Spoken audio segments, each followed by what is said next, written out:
উচ্চ আইন করে সর্বনিম্নটা দিয়ে বের করে দিবে। পুরাটাই ধোঁকা, পুরাটাই প্রতারণা, পুরাটাই জালিয়াতি।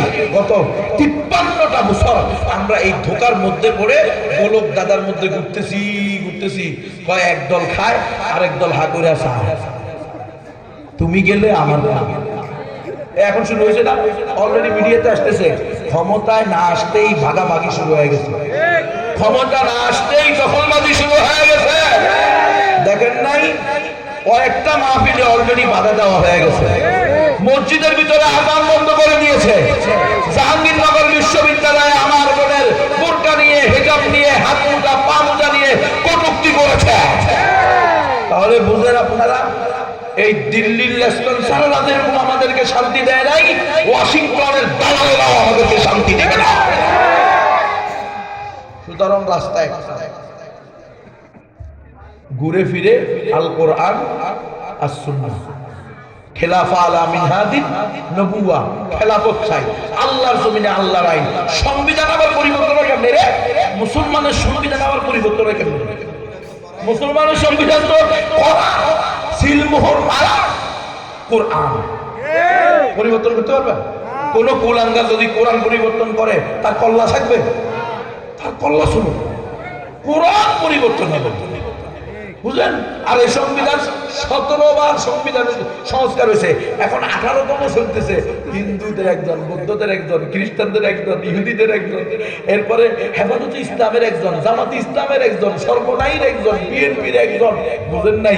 আবার জাসদ বাসদ তাকে ক্ষমতা থাকলে তাদের একজন।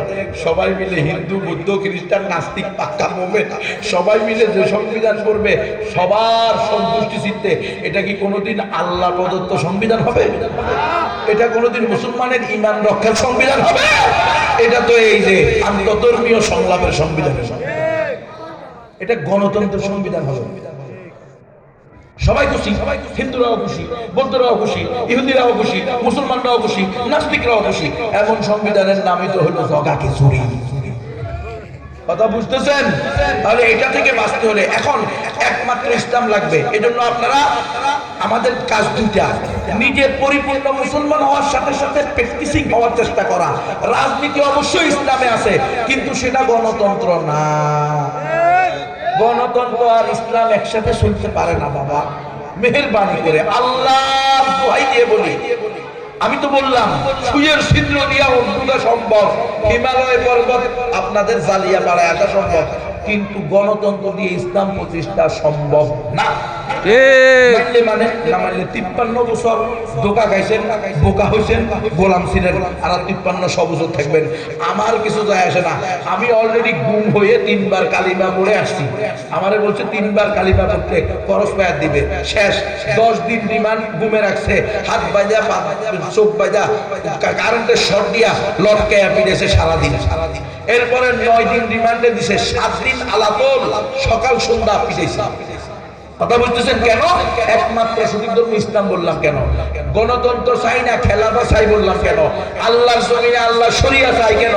তাহলে আপনারা বুঝেন না, যারা আল্লাহর জমিনে আল্লাহ শরিয়া চাই এটাই সহ্য করতে পারে না, তারা যদি সংবিধানে লেখে এই সংবিধানে কোরআন সুন্নাহ বিরোধী কোনো আইন হবে না, আইন তো হবে না, কিন্তু একজন আলেমও বাহিরে থাকবে না, সব জেলে।